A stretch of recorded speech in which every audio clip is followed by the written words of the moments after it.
izwi. Kungenzeka elinye lakhulunywa kushunyayelwa, kodwa kwelinye kungenzeka ukuthi wangitshela lona ngikhuleka. Kodwa there has to be something esupportayo whatever enginayo empilweni. Lokho kuzongitshela ukuthi whatever I have in life ivela kuNkulunkulu kuphela. Uma bazalwane sibuka from last year, i-observation ade ngibuka abantu bikhula indaba yenkolo noma ngithi Africanism, ukuthi sibuyela to our ancestors. Singabablame bazalwane isikhathi umoya odlulayo, umoya okhona. Kodwa ngahamba ngocheck ukuthi izwi lami lithini. I may not quote it right, kodwa lithi do not consult mediums.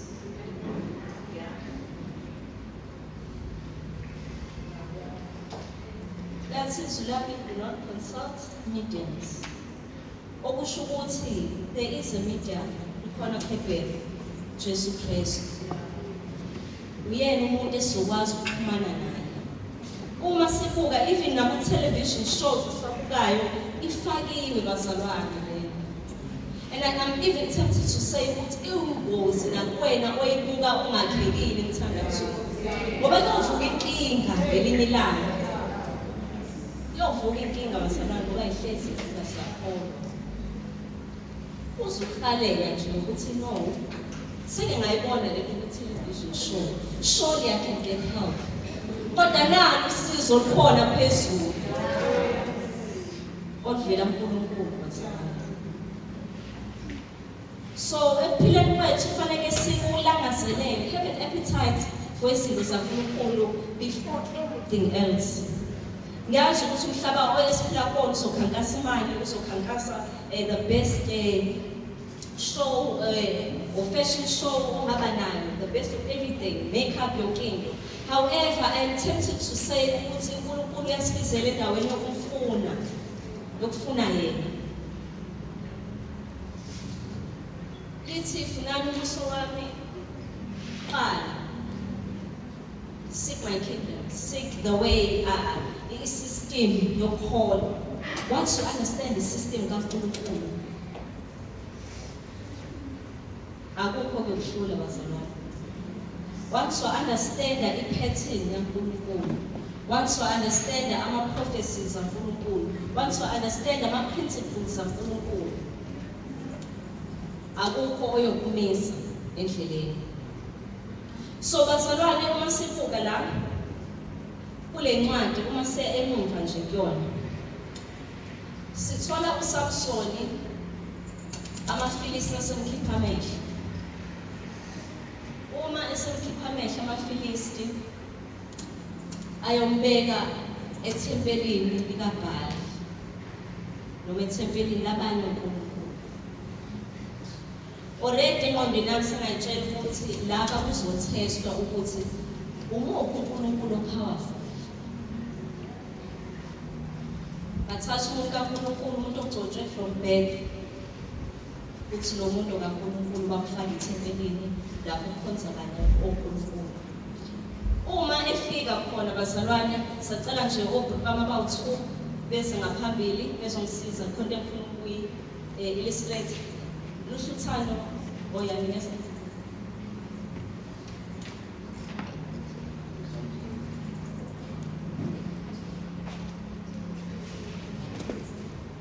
uSamsoni bazalwane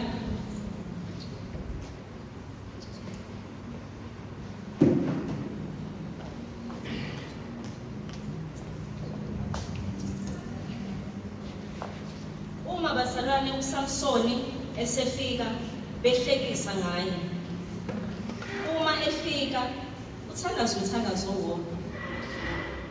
Uthi uNkulunkulu strengthen me once more so I can get revenge. Ngingathanda bazalwane ulaka uvela olungcwele nje. Lokuthi I cannot be defeated ngihamba noNkulunkulu oclaim ukuthi ungaka.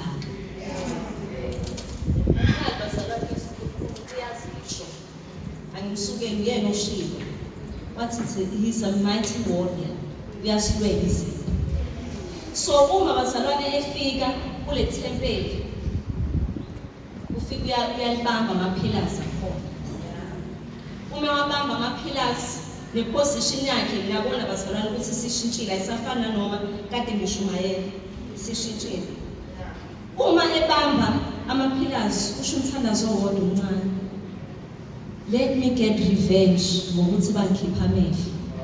Ngesikhathi bengikhipha amehlo uNkulunkulu bebengazi ukuthi bazomvala amehlo awenyama ngihambe in obedience to your word. Uma bazalwane uSamsoni eme kanje, he was surrendering his life kuNkulunkulu. I don't think uSamsoni wayezokwenza bazalwane lokhu esanamandla. Kodwa uNkulunkulu needed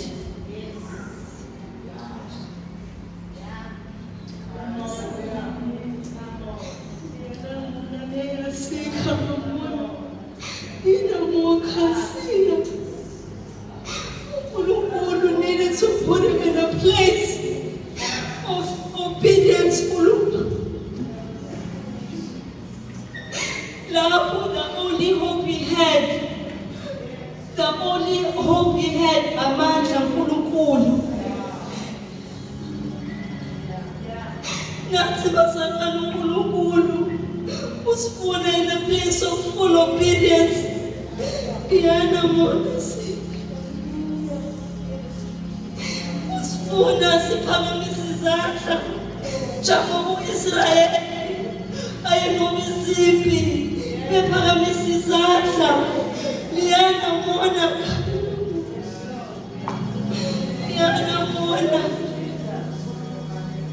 uNkulunkulu wethu bazalwane. The only way we're gonna be saved from this generation is to walk in full obedience to His word.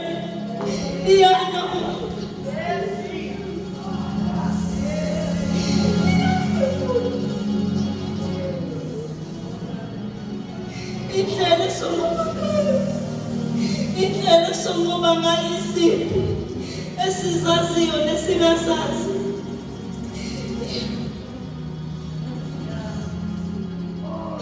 Yes, bazalwane abaningi isizwe sibakhohlisile sokuthi bona bangobani, kodwa uNkulunkulu ufuna ukuyishintsha identity yakho.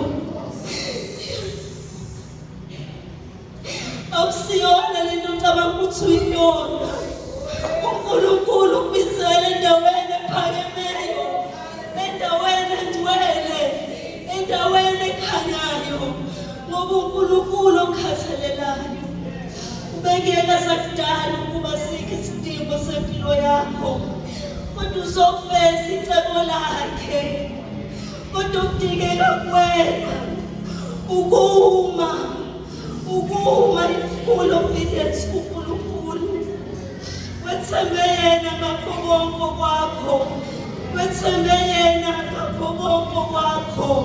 Umthembe ngengqondo yakho, umthembe ngenhliziyo yakho, umthembe nangenyama yakho, ngoba nguye kuphela uNkulunkulu okusindisa. uPeter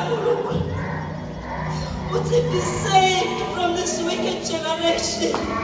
uNkulunkulu ekuseni uthi the only way uzosinda ngayo kule generation ebhubhayo ukungena emkhumbini, ukuhamba in full obedience.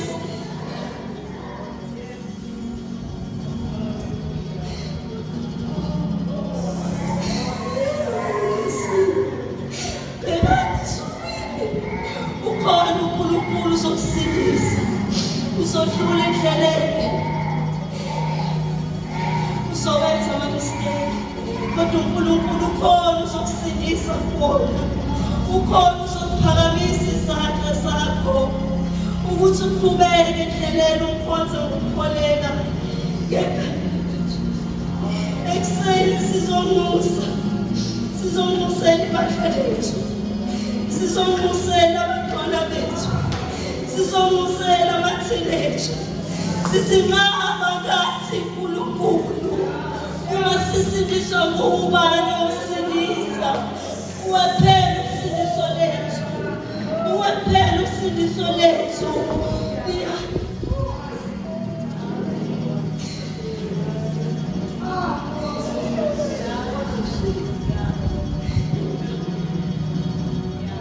ukhona basabani uNkulunkulu uzosindisa ufeza izwa likhulume ngaphakadeni kokuphila kwethu ukhona basabani ukhona ubhekana isipili ukhona uNkulunkulu wethu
Ngiyathanda bazalwane sithandaze egameni likaJesu. Sisazothandaza nje bazalwane. Ezinye izinto kuyenzeka mhlawumbe ukuthi zikhulunywe kwi-level ongeke uyi-understand.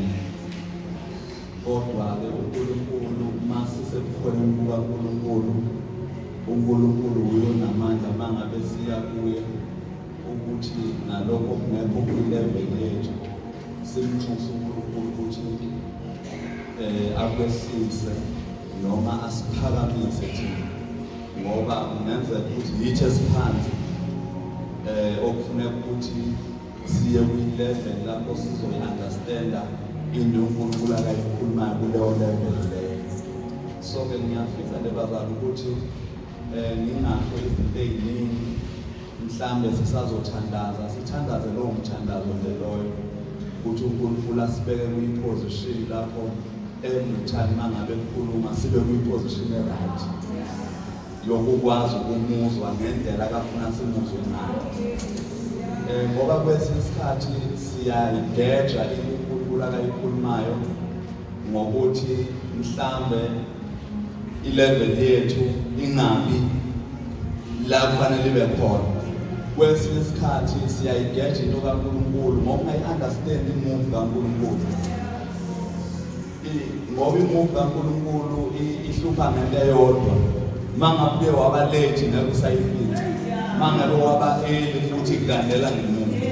So-ke ngifisa sikhulele umkhuleko nje baba singakhulekela izinto eziningi kodwa sikhulele ukuthi uNkulunkulu asi-align nemuvi yakhe. Asi-align uNkulunkulu asibeke all the time kwi-level mayikhuluma sibe kwi-level uNkulunkulu akafuna ukuthi sibe kuyo ukuze simuzwe. Uma ngabe kuwukuthi i-positioning yethu bazalwane ayikho right uNkulunkulu makudingeka siyishintshe i-position yethu sibe flexible bazalwane. Asiwe-position uNkulunkulu ukuze ungabi waste kuba khona kwethu ebukhoneni bukaNkulunkulu. Akhuluma uNkulunkulu ukuthi ulawo ukuthi thina sikho kwi-position yomuzwa uNkulunkulu. Ngoba enye into ezoba yinkinga yileyo yokuthi uNkulunkulu ethi ehamba kule level thina sibe sikwenye level. So-ke siya-understand ukuthi inkonzo ka-Sunday school nakhona sikukhulekele bafowethu ukuthi nazi iy'ngane zethu kwi-level yazo ngoba uNkulunkulu uyakhuluma kwi-level yabo abantwana. So uNkulunkulu enza ukuthi nabo uNkulunkulu bam-understande bamuzwe kwi-level yabo. Kodwa konke lokho ngeke sikwazi ukufundisa lokho ngoba nama ngakho ngizothi wehla kanjani uye kwi-level ka-Sunday school ukuze uzwe uNkulunkulu. Angazi ukuthi ngizothi umsusa kanjani umuntu omqondweni ka-Sunday school umuse kwi-level ethile. Kodwa lokho singakhuleka bafowethu kube uNkulunkulu osi-alayinayo, ngoba ile into ezoshaya ukuthi masingekho aligned kuyindlela noma kuyi-level uNkulunkulu akakhuluma kuyo. Yingakho uNkulunkulu akhuluma kumprofethi wathi ngiyahlela endlini yombumbi ngekuzwisa amazwi ami, ngoba uNkulunkulu wayefuna ukukhuluma kodwa kwakunento akafuna ayibone ukuze uNkulunkulu akhulume kahle eseyibonile. Nathi-ke bazalwane sikhulekele lokho, ngifisa nje sikhulekele lokho esivala amehlo ethu ukuthi sithi uNkulunkulu akasi-alayine nemuvi yakhe, asi-alayine ne-level uNkulunkulu akasuke ekhuluma kuyo, ukuze all the time mayikhuluma uNkulunkulu singaphumi singezwanga ukuthi uNkulunkulu ubefuna ukuthini noma uNkulunkulu ubekhuluma ethini. Baba siyabonga egameni likaJesu waseNazaretha, wena ubaba wethu uyasithanda usibize ngokwecebo lakho. Baba siyazi ukuthi wena sonke isikhathi mangabe ukhuluma kithi ufisa ukuthi sizwe umyalezo okhulumayo kithi. Ngakho Baba emini nje siyakhuleka egameni likaJesu waseNazaretha ukuthi yenza imiqondo yethu ibe kwi-level osuke ukhuluma kuyo nathi, ukuze singaphumi ukhulumile singakuzwanga. Uma Baba thina singekho endaweni efanele, siyakhuleka uNkulunkulu wethu ongcwele ukuthi yisho kithi ukuba uNkulunkulu wethu ongcwele sisuke makufanele sisuke lapho sikhona, ukuze sibe sendaweni lapho sizokwazi ukubuzwa mangabe ukhuluma nathi.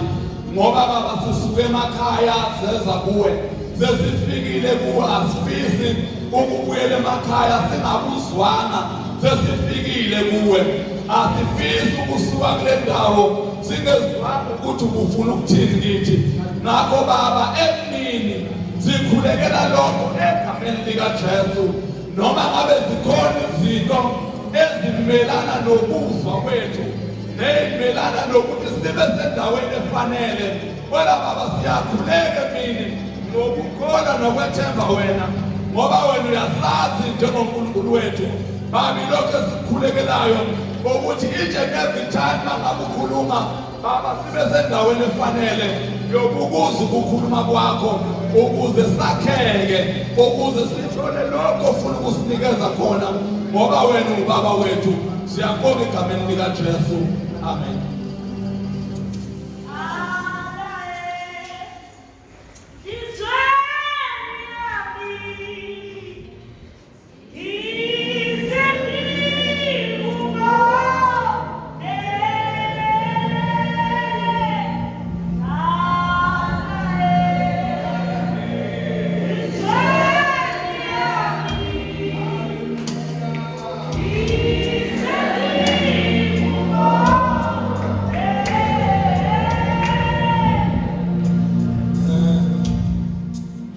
Sibonga kakhulu bazalwane, indlela zikaNkulunkulu iphakeme. Sijulile, sibanzi, akekho ongafika la uNkulunkulu athanda sifike khona. Kodwa sifika ngendlela kaNkulunkulu, sizamukela futhi ngendlela kaNkulunkulu.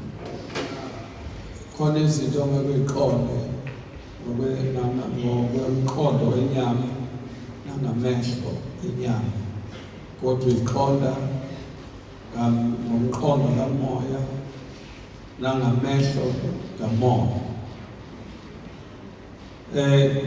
Kukhona-ke okwambulekayo lapho bazalwane. Siyabonga lokho osesile ngaphambili, kodwa khona lapho okwambulekayo ukuthi ama-teenagers kuyacela ukuthi athandazelwe wonke. Ama-teenagers ngabafana nontombazana, abafana. Haleluya.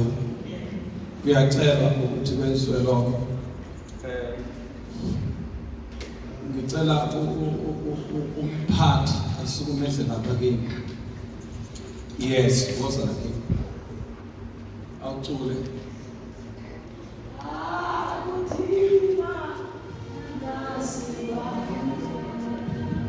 uJesu